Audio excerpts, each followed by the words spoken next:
Primary 2016 recruitment process এবং সেই সংক্রান্ত যে 32,000 প্রাইমারি মামলা মহামান্য সুপ্রিম কোর্টে যে এসএলপি দায়ের হয়েছিল, সেই এসএলপি গতকাল শুনানির জন্য উঠেছিল। সেই অর্ডার কপি আমরা আপনাদের সাথে শেয়ার করব। সেখানে কি লেখা আছে, অর্ডার কপি অফিসিয়াল সাইট থেকে আমরা ডাউনলোড করেছি। আমাদের টেলিগ্রাম চ্যানেলে সেটা অলরেডি দিয়ে দেওয়া হয়েছে এবং আমাদের ফেসবুকে পেজেও দিয়ে দেওয়া হয়েছে। যারা আমাদের সোশ্যাল মিডিয়া পেজগুলোতে যুক্ত নেই, অবশ্যই জয়েন করবেন। ফেসবুকে গিয়ে সার্চ করুন আপডেট মাস্টার, আমাদেরকে ফলো করুন। টেলিগ্রামে গিয়ে সার্চ করুন আপডেট মাস্টার 4 এবং সেখান থেকে আমাদের সাথে যুক্ত থাকুন। স্ক্রিনে এখন দেখতে পাচ্ছেন আমরা অর্ডার কপি পিডিএফ ফাইলটি ওপেন করেছি। সম্পূর্ণ বাংলাতে আপনারা জানতে পারবেন। তো অবশ্যই আমাদেরকে সাবস্ক্রাইব বা ফলো করে রাখুন।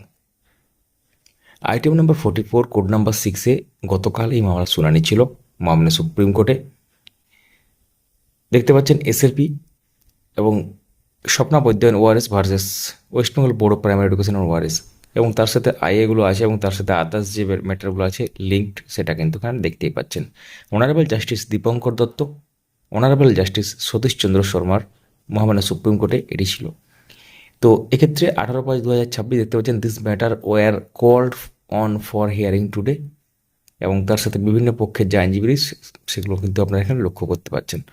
তো এখানে upon hearing the counsel the court made the following order: permission to file special leave petition is granted, delay condone, যেটা ডিলে হয়েছিল বা দেরি সেটা মঞ্জুর করা হয়েছে, ইস্যু নোটিস, তারপর কি আছে counter affidavit be filed by the end of July 2026, অর্থাৎ এফিডেভিট সংক্রান্ত যে ব্যাপারগুলো ছিল সেগুলো জুলাই 2026-এর মধ্যে ফাইল করতে বলা হয়েছে।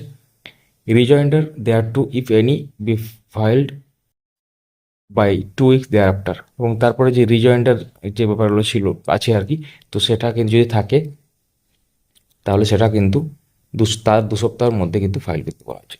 Release the special leave petitions in the week commencing 17ই আগস্ট, অর্থাৎ এক্ষেত্রে আগস্ট মাসের আমরা আগেই বলেছিলাম যে 3rd উইকের যে ব্যাপারটা বলা হয়েছিল, এখানে ডেট সামনে এসছে, অর্থাৎ 17ই আগস্ট থেকে শুরু হওয়া সপ্তাহে কিন্তু শুনানিটা সম্ভাবনা আছে।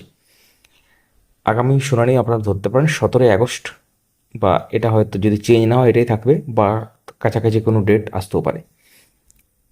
তারপরে গুরুত্বপূর্ণ ব্যাপার কিন্তু জানা যাবে। তো পরবর্তী শুনানিতে কী হবে, বা হয়তো এটা কিন্তু সিরিজ অফ হিয়ারিং হতে পারে, কারণ আমরা মহামান্য ডিভিশন বেঞ্চও দেখেছি অনেক দিন ধরে শুনানি হয়েছে। তো মহামান্য সুপ্রিম কোর্টেও কিন্তু এইভাবেও কিন্তু শুনানি হতে পারে। একদিনে যে কিছু জাজমেন্ট বা রায় চলে আসবে সেটা কিন্তু বলা এখন থেকে সম্ভব নয়। অবশ্যই ভিডিওটি লাইক করুন, সবার সাথে শেয়ার করুন, মূল্যবান মতামত কমেন্টে জানাতে ভুলবেন না। ধন্যবাদ।